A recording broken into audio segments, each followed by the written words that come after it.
Hello, I'm Josh. I'm 23 years old and I spend most days covered in dirt and sawdust building houses that aren't mine. I work construction, nothing glamorous, but it keeps me busy and pays the bills.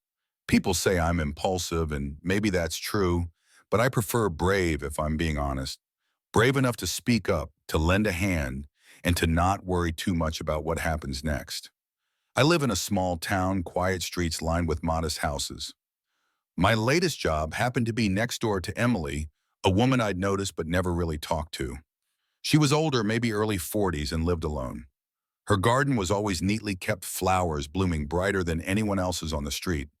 But even with all that color, there was a sadness in her eyes. I could tell from a distance even before I met her. Our first real conversation happened on a Wednesday afternoon. The day was sunny, nothing unusual, and I was finishing up on the construction site. A delivery truck had backed up too close to her fence earlier, and now part of it was lying broken on her grass. She stood there looking at it with a tired expression, hands on her hips, unsure what to do. I wiped my hands on my jeans and walked over. "Looks like you could use a hand," I said, smiling slightly.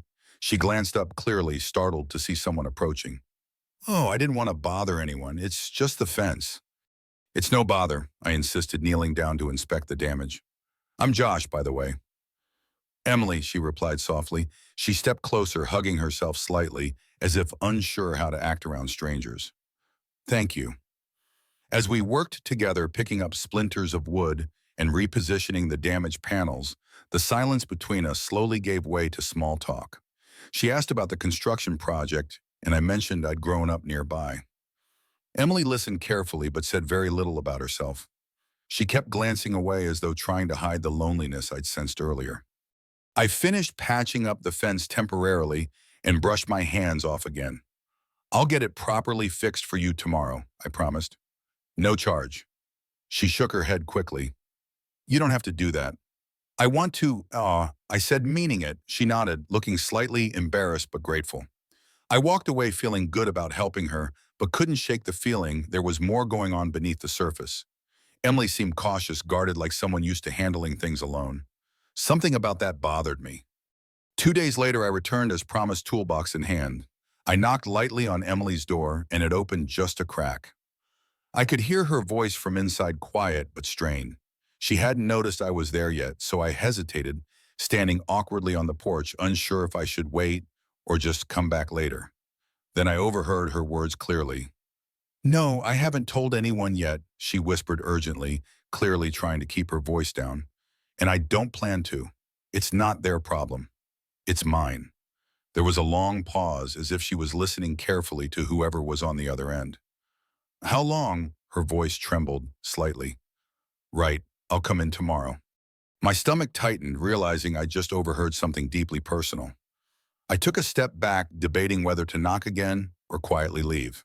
But before I could decide, Emily opened the door fully, eyes wide with surprise. "Oh, Josh," she said, forcing a small smile. "I didn't hear you." "I just got here," I lied gently. "Here to fix that fence." She nodded quickly, averting her eyes. "Right, of course. Thank you. Just let me know if you need anything." Emily closed the door softly and I stepped away, mind racing. I knew I shouldn't have overheard that call, but now it was too late. Emily was sick, really sick. She didn't want anyone to know. Suddenly, her guarded demeanor made sense. Her loneliness made sense. As I worked silently in her yard, repairing the fence properly this time, I couldn't stop thinking about what I'd heard. Should I mention it? Should I offer help, or should I respect her privacy and pretend I didn't know? When Emily came out to thank me again later, I forced myself to act normally, smiling and reassuring her it was no trouble. But inside I was struggling. I wasn't sure how to approach her, how to help her without making things worse. I barely knew her yet. Suddenly I felt responsible, tied to her secret. That evening I sat alone at home, restless and uncertain.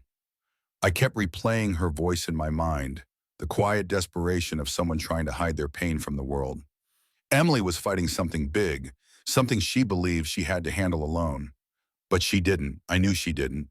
And as I stared at the ceiling, unable to sleep, I realized I wasn't just going to let this go.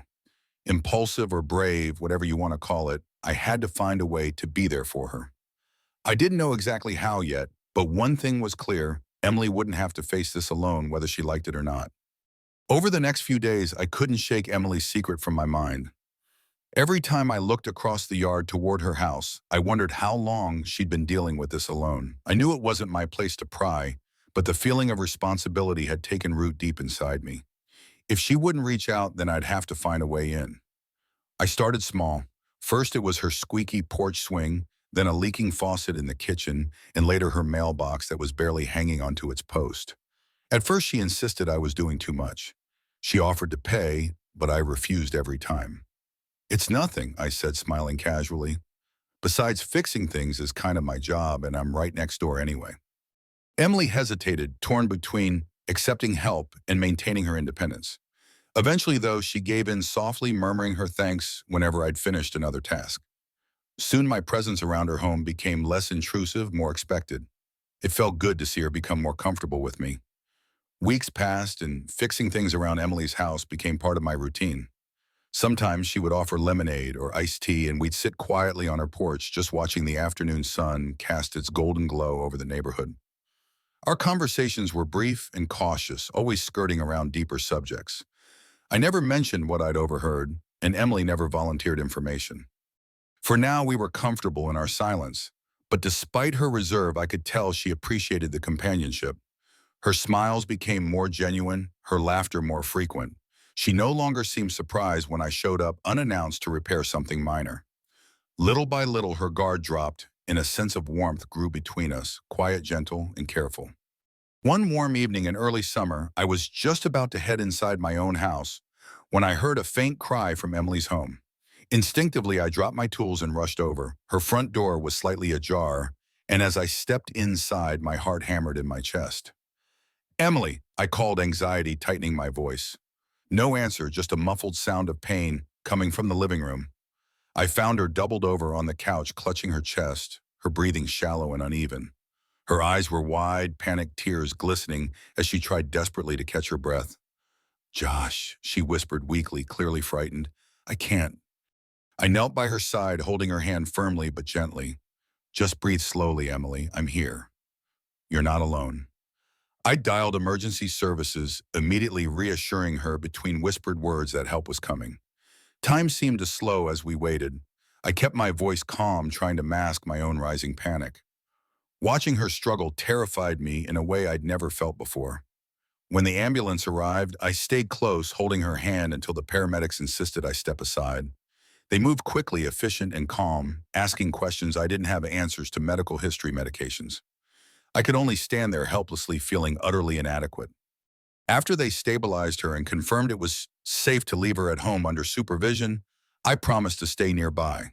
Sitting beside her on the couch, she finally spoke in a shaky voice, eyes still filled with fear and exhaustion. "I'm sorry you had to see that," she murmured. "You don't have to apologize," I told her gently. "I'm just glad I was close by. Are you feeling any better now?" "A little," she whispered. After a pause, she glanced away, struggling with something internally. "I guess you already know something's wrong with me, don't you?" I hesitated, but then nodded slowly. "I heard part of your call with the doctor that day. I wasn't trying to eavesdrop, Emily. It was an accident." "I know," she sighed, closing her eyes briefly. "I didn't want anyone to know, especially someone young like you. I don't need anyone's pity." "It's not pity," I said quietly but firmly. "You don't have to face this alone, Emily." She looked at me, vulnerable in a way I'd never seen before. Her usual reserve was completely gone. "It's my heart," she admitted softly, finally opening up fully. "It's failing slowly, and there are treatments, but it's complicated. I didn't want to burden anyone, especially my family. I wanted to handle it myself." "You don't have to carry everything alone," I told her earnestly. "I'm here whether you like it or not." She gave a weak laugh, the tension in her shoulders easing just a bit. "Why would you do that, Josh? You're young, healthy. You should be out living your life, not stuck worrying about someone like me." I gently squeezed her hand, making sure she looked at me when I replied, "Helping you isn't a burden. I care about you, Emily, and I want to be here. You don't get to push me away just because you're scared." Her eyes filled with tears again, but this time they held gratitude, relief, and something else, maybe a hint of hope. I've been carrying this alone for months, she admitted softly. It feels good to finally tell someone. You don't have to hide from me, I assured her. Whatever you need, I'll be here. Appointments, treatments, anything. Emily shook her head gently, clearly fighting back more tears. Josh, this is going to be a hard journey, and I'm not sure I can put that burden on you. I smiled softly, squeezing her hand once more. It's not your choice. I'm choosing to stay. You don't get a say in it. She laughed softly again, tears finally spilling over her cheeks. You're so stubborn. So I've been told, I said warmly. Now rest a bit. I'll stay here tonight, just in case. As Emily settled back against the pillows, I watched her breathing slowly even out. For the first time since I'd overheard that call, I felt a deep sense of relief. She had opened up. She was letting me in. Sitting quietly beside her, I realized this moment marked the beginning of something significant. Emily was no longer just a neighbor, no longer just someone whose fence I'd fixed or whose sink I'd repaired. She was someone who needed me, whether she'd admit it or not, and I was determined to be there every step of the way. In the weeks following Emily's health scare, we settled into an unspoken routine. Most evenings after finishing work at the construction site, I'd head directly over to her house. Whether it was to check on her or just to have dinner together, my presence seemed to ease the weight Emily carried. We rarely spoke about her illness now, yet the awareness of it hung quietly between us. I found myself thinking of Emily constantly, even when we weren't together. At first, I'd convinced myself it was simply concern for a friend, but deep down, I knew it had evolved into something far more complicated. I noticed small details about her, how her eyes softened when she smiled, the delicate way she tucked her hair behind her ear, the gentle strength hidden behind her quiet exterior. I tried not to dwell too much on these thoughts, but the truth was clear. I was falling for Emily. One evening as I prepared spaghetti for us in her kitchen, she watched me quietly from the dining table. Her fingers toyed with a fork, her expression distant and thoughtful. You ever think about telling your family? I asked, carefully breaking the comfortable silence. About your heart. Emily sighed, shaking her head softly. No, not yet, Josh, especially not my daughter. She has her own life, her own worries. I don't want her to see me as weak or fragile. I couldn't bear it if she started looking at me differently. She loves you, Emily, I replied, gently placing a plate of pasta in front of her. Wouldn't she want to be there for you? I know she would, she said, voice tight. But I need more time. I'm not ready yet. I didn't push her further, sensing it was something she needed to handle in her own time. Still, it hurt me deeply to think of her carrying this burden alone. The more I cared for her, the harder it was becoming to accept that distance she insisted on keeping. Days passed, our bond quietly strengthening with each shared meal and lingering conversation. Then one evening, Emily mentioned a small dream she'd long held onto, one she'd always pushed aside, thinking it trivial or impossible. You know, I always wanted a flower garden, she admitted softly. Nothing grand, just a little patch out front where I could sit and watch things bloom. But life got busy, complicated, and I guess it never happened. I smiled at the quiet longing in her voice. Well, why don't we do it now? She laughed softly, shaking her head. I don't know. With everything else happening, it feels silly. Maybe it's too late. It's never too late, I said firmly, leaning forward. We're doing it this weekend. And so on a bright Saturday morning, I showed up at her door with shovel soil fertilizer and an assortment of vibrant flowers, lavender, roses, daisies. Emily stood on her porch, eyes wide with surprise and disbelief.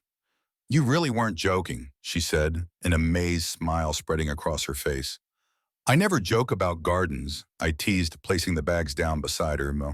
Now come help me, or you'll have to live with my questionable taste in flower arrangements.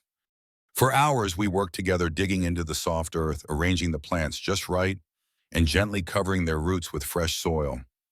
Emily moved carefully, occasionally pausing to rest, but the joy shining in her eyes told me everything. She was happy, genuinely happy, perhaps for the first time in years. By late afternoon, we stood back exhausted but proud.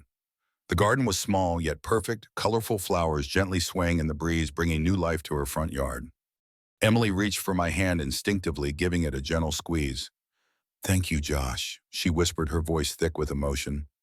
You have no idea how much this means to me. I think I do, I replied softly, not letting go of her hand. Seeing you smile like this, it means everything. That evening, we sat together on her porch watching the sunset slowly behind the trees and bathing her new garden in a warm golden glow. The silence around us was peaceful filled, only with the gentle rustle of leaves and the distant song of crickets. Emily leaned her head back, eyes closed, breathing deeply. She looked calm, truly content, a sight that made my heart tighten with affection. I haven't felt this happy in years, she finally said, her voice barely above a whisper. I turned toward her, wanting desperately to express how I felt, but the words lodged in my throat. Instead, we simply gazed at each other quietly. Her eyes met mine, filled with warmth, but also something else, uncertainty, perhaps even fear. What's wrong? I asked gently, sensing the shift in her mood. She shook her head slightly, looking away. Nothing, it's just I didn't expect to feel this again, to feel this connected to someone, especially someone so much younger. Emily, I began softly, but she stopped me with a sad smile. I'm afraid, Josh, she admitted, her voice trembling slightly. Afraid of what this is becoming. I can feel myself caring more than I ever intended to. I can't let you waste your youth on someone who's sick. Someone who might. I reached out and gently touched her arm, cutting her off softly. Please don't say that. You don't get to choose who cares for you. I'm here because I want to be, because I care deeply about you. Nothing about that is wasted. She looked back at me, eyes shimmering with unshed tears. You're so young, Josh. There's a whole life out there for you. I know exactly what I'm doing, I said firmly, meeting her gaze steadily. And I'm not going anywhere. We sat there quietly again, the gentle twilight wrapping around us like a comforting blanket. I knew Emily was frightened, but beneath that fear, I could see something more profound, a longing to accept the happiness we had discovered together. As night fell and the garden faded into shadows, I stayed beside her, determined to show her that whatever challenges lay ahead, we'd face them together. I had no doubt now about my feelings, nor about my place by her side. Yet deep down, I knew Emily's fears weren't entirely unfounded. Our growing bond was precious, fragile, and complicated. And though I was ready to fight for it, I realized we were heading towards something uncertain, something that would test us both in ways we couldn't yet imagine. It was a calm evening about a week after we planted the garden. I'd been restless for days, rehearsing in my mind how to put into words everything I felt for Emily. My feelings had grown beyond mere affection. They had become something deeper, stronger, and undeniable. I knew it was time to finally speak up. Gathering every ounce of courage, I knocked on Emily's door. My heart pounded loudly, almost drowning out the sound of her footsteps approaching. She opened the door slowly, her eyes softening slightly as they met mine. Josh, is everything okay? Can we talk? I asked, my voice shaky with nerves. She nodded hesitantly and led me to the porch where we sat down under the dim glow of the porch light. What's going on? She asked softly, sensing my tension. I took a deep breath, deciding to be straightforward. Emily, I need you to know how much you mean to me. Over the past few months, something changed between us. At least for me, it's more than friendship. I've fallen in love with you. Her eyes widened in shock, then quickly filled with tears. She shook her head slowly, clearly, fighting against the emotions I knew she felt. Josh, please don't do this. Emily, I mean it, I insisted firmly. I don't care about your age or your illness. I want to be here for you no matter how hard things get. She drew a shaky breath, turning away briefly to wipe a tear. Josh, you don't understand. I'm older than you and I'm not healthy. You deserve someone young and vibrant, someone with their whole life ahead of them. You don't get to decide what I deserve, I said gently but firmly. My heart made this decision and I don't regret it. Not for a second. Emily stood up suddenly, pacing the porch, shaking her head as tears streamed silently down her cheeks. I can't let you do this. I can't watch you sacrifice your youth, your happiness for me. You've done enough already. Emily, no, I dare. I interrupted, my voice breaking. Please leave. It's better if you go. I need you to leave me alone. Her words stung deeply. I wanted to protest, to convince her that we could face everything together, but the look of pain and resolve in her eyes silenced me. Reluctantly, I stood up, my chest aching with disappointment and sadness. Okay, I whispered, fighting the urge to touch her one last time. but please remember I'm here whenever you need me. I walked away slowly, feeling empty and confused. The days following her rejection were lonely and difficult. Emily purposely avoided me, keeping her blinds drawn and her door locked. Every glance toward her house only amplified the pain in my heart. But despite it all, I refused to give up. I believed what we had was worth fighting for, even if Emily didn't see it yet. One rainy afternoon, about 2 weeks after Emily had asked me to stay away, I found myself walking toward her house without a clear reason. Something felt off. Maybe it was intuition or simple worry, but I couldn't ignore it. I knocked softly at her door, but there was no response. The uneasy feeling intensified. Trying the doorknob gently, I found it unlocked, and the door swung open slowly. "Emily," I called, nervously stepping into the silent house. My heart sank as I saw her collapsed on the living room floor, unconscious and barely breathing. Panic surged through me as I rushed to her side, gently cradling her head. "Emily, please wake up," I pleaded, desperately fumbling with my phone to call emergency services once again. My heart raced in terror as I waited, speaking softly, hoping she could hear me, reassuring her and myself that help was coming. The ambulance arrived quickly, and soon we were speeding toward the hospital. I held her hand tightly, refusing to leave her side. Doctors and nurses swarmed around her, speaking quickly, connecting wires, monitoring her vitals. I stood aside helplessly, feeling an unbearable heaviness in my chest.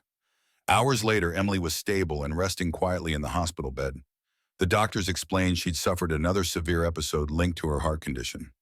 They reassured me that she'd recover, but emphasized that she needed care and rest. Exhausted, I pulled up a chair beside her bed, refusing to move, even when nurses suggested I go home and rest. I couldn't leave her. Not now. Not ever again. I sat quietly, watching her sleep, praying silently for her to wake. Finally, as dawn painted the sky a gentle pink, Emily's eyes slowly fluttered open. Her gaze was unfocused at first, but as she recognized me sitting beside her, tears filled her eyes once again. "You stayed," she whispered, her voice trembling. "Of course I stayed," I said softly, reaching out to gently touch her hand. "Emily, I love you. I can't just walk away. Please understand that." She closed her eyes, a single tear slipping down her cheek. "Josh, you deserve so much better. You don't deserve to suffer like this." I leaned closer, holding her hand tighter. "Listen to me. Loving you is not suffering. Being without you, that's what hurts. Let me stay with you. Let me be there through everything." Emily shook her head weakly, trying to contain her emotions. "You're too young to be tied to someone like me. I can't allow it." "I'm not asking permission anymore, Emily," I said, determination hardening my voice. "I'm here and I'm staying whether you like it or not." She looked at me silently for a long moment, conflicting emotions clearly battling within her. Finally, she nodded faintly, unable to find words. But even as she gave that small nod, I saw the fear lingering in her eyes, the fear of hurting me, of burdening me. It was clear that although I had made up my mind, Emily's heart was still filled with uncertainty. Yet I was ready to wait. No matter how long it took, I'd be there, hoping that one day she could see herself through my eyes, not as a burden, but as someone incredibly worth loving. The days following Emily's hospitalization became a new routine, one centered entirely around hospital corridors, sterile rooms, and hushed conversations with doctors. Emily was placed under constant care, the doctors insisting she remain for extended monitoring and treatment. Despite her persistent pleas for me to go back to my normal life, I found myself at her side every day, determined to prove that I wasn't going anywhere. "Josh, you can't just spend your days here," Emily said softly one morning, watching me from her hospital bed. The early sunlight filtered gently through the window, casting a peaceful glow over her face. "You're young, go out and live your life." I shook my head stubbornly, pulling a chair closer to sit beside her. "My life is right here with you," I replied simply, taking her hand gently in mine. "There's nowhere else I want to be." Emily looked away, her cheeks flushing lightly, but a small smile crept onto her lips. I could tell she appreciated my words, even if she still hesitated to accept them fully. Days passed slowly at the hospital, but each one brought us closer. We talked for hours, shared quiet laughter at small jokes, and occasionally enjoyed comfortable silences. Emily gradually let her guard down, revealing more about herself, her past dreams, favorite memories, and hidden fears. Each conversation deepened my understanding of her, strengthening our connection. In turn, I shared my own stories, my youthful hopes, and my dreams for the future. And quietly but surely, Emily began to understand that my future included her whether she wanted to believe it or not. She had become the most important part of my life. One evening, as we watched the sunset through the hospital window, Emily sighed softly, looking out with longing. You know, Josh, there's something I've always wanted to do, she murmured, softly, eyes far away. What's that? I asked, gently encouraging her to share. She smiled wistfully. It's silly. I've always dreamed of having a small picnic under the stars, just sitting out on a blanket, looking up at the sky. It's something simple, yet I never made the time for it. Life always got in the way. It's not silly at all, I assured her, instantly resolving to make it happen. Emily deserved moments of happiness no matter how small or fleeting. The next day, with help from a kind nurse who'd noticed my determination, I started preparing. When evening came, I guided Emily to a wheelchair and pushed her gently down the hospital hallway, ignoring her confused protests. Josh, what are you up to? She asked suspiciously, but laughter danced in her eyes. You're not kidnapping me, are you? You'll see, I replied mysteriously, enjoying the anticipation that lit her face. We stepped out into the hospital's quiet courtyard, where I'd arranged everything: a large, soft blanket spread across the fresh-cut grass, a basket of her favorite snacks, fresh fruits, and a small bouquet of flowers placed gently beside it all. Overhead, tiny stars began to twinkle the night sky, clear and beautiful. Emily's eyes widened in disbelief, shining with unshed tears. Josh, how did you? I told you I'm not going anywhere, I whispered, gently kneeling in front of her wheelchair. I wanted to give you something simple, something you had always dreamed about. She looked at me, overwhelmed, her eyes bright and vulnerable. Carefully, I helped her onto the blanket, sitting close to her as we gazed upward at the night sky. The world felt still around us, as though the universe itself was holding its breath, honoring our moment of quiet happiness. Thank you, she whispered softly, leaning gently against me. This means more than you'll ever know. You're worth every effort, Emily, I replied sincerely, glancing sideways at her. The soft moonlight illuminated her features, beautifully highlighting the gentle curve of her lips as she smiled. We spent hours beneath the stars, enjoying the snacks, talking quietly, and listening to the soothing sounds of the night. For a moment, the hospital walls faded away, replaced by a sense of peace and belonging. It felt like we had finally stolen a brief moment from time itself. Josh, Emily finally broke the silence, her voice cautious yet full of emotion. She hesitated, taking a shaky breath. I don't know what I ever did to deserve you. You've been here through everything, and I keep pushing you away. I turned to face her fully, my eyes holding hers firmly. You don't have to earn love, Emily. You just have to accept it. She looked down, her expression conflicted. It's not that simple. I'm afraid that you'll regret it someday. What if my condition gets worse? What if I become a burden? You'll never be a burden, I insisted fiercely. Love isn't about guarantees or perfect outcomes. It's about choosing someone despite the risks. And I've made my choice. Emily's eyes searched mine, finally understanding the depth of my sincerity. Slowly, hesitantly, she reached out and took my hand firmly in hers, her fingers entwining with mine. It was the first time she'd done that voluntarily, and my heart surged with joy and relief. I'm scared, Josh, she confessed softly. Not just of losing you, but of letting you love me. I've been alone for so long, I never thought someone would look at me the way you do. Then let me prove you're not alone, I whispered gently. Let me stand by you through whatever comes. I promise you won't regret it. Her grip tightened slightly on my hand, her thumb brushing softly against my knuckles. I already know you're the most genuine man I've ever met, she said softly, a tear slipping quietly down her cheek. But that doesn't stop me from worrying about the future. We'll face it together, I assured her, my voice firm with conviction. No matter what happens, I won't let you face it alone.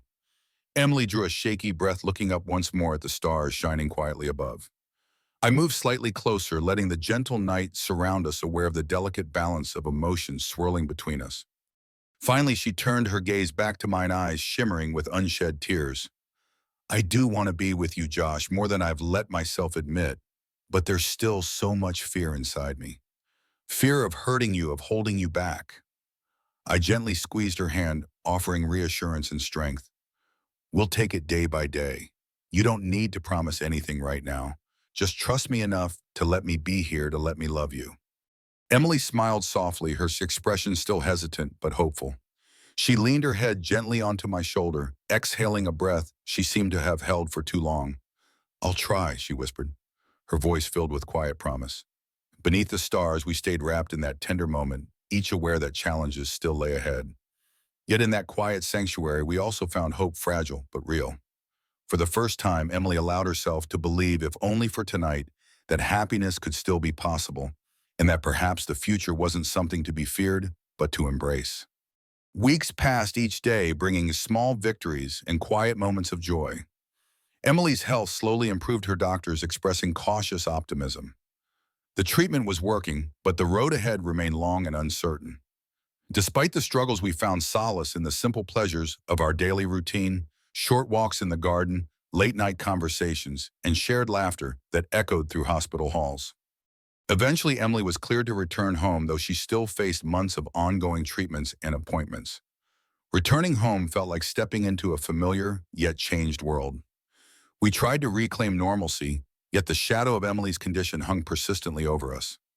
One bright morning, as we sat together sipping coffee on her porch, Emily turned toward me, her expression solemn. Josh, we need to talk seriously, she said softly, her voice gentle but firm. I felt my heart tighten with apprehension, but forced myself to remain calm.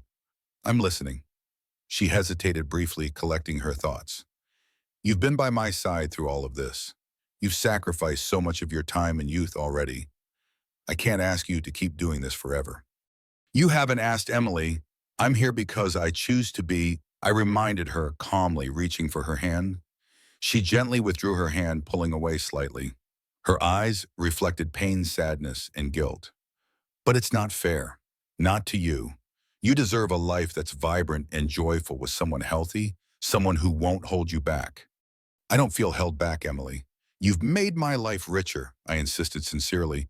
I've never been happier than when I'm with you. She shook her head firmly, tears forming again. Josh, I can't be selfish anymore. You need to leave me, find happiness somewhere else with someone else. Please. Frustration and heartache rose sharply in my chest. I wanted to protest, to fight back, but the determination in her eyes silenced me. Emily was trying to protect me, even if it broke her own heart and mine. Days followed in an uneasy silence. Emily distanced herself once more, the warmth we'd built between us replaced by tense, forced politeness. I knew she was deliberately pushing me away, trying to spare me from the pain she imagined I'd face.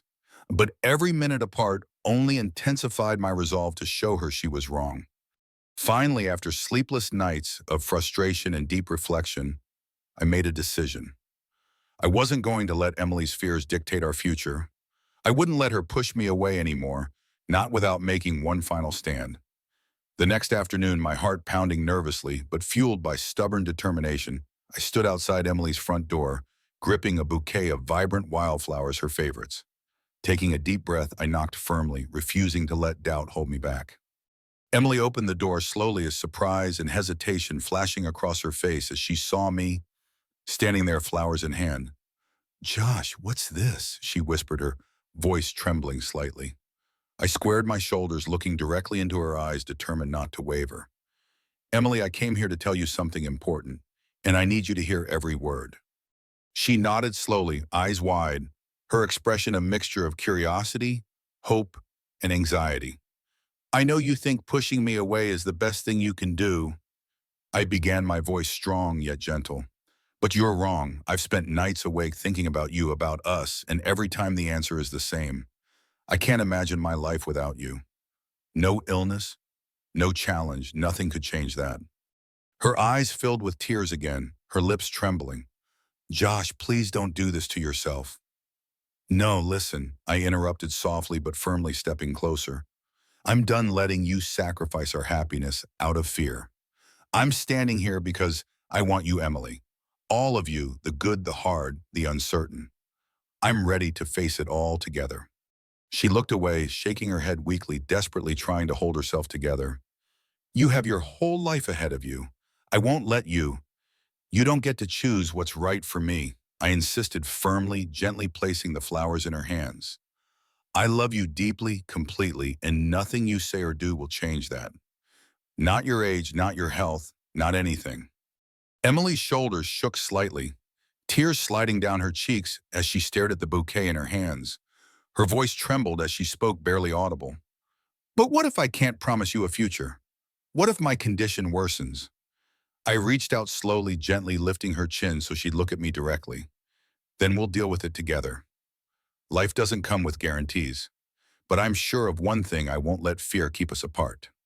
For a long, breathless moment, silence hung between us. Emily stared into my eyes, searching desperately for answers. I knew she saw my sincerity, my unwavering determination.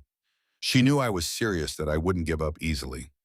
Slowly, she stepped closer, her eyes brimming with deep gratitude and overwhelming emotion.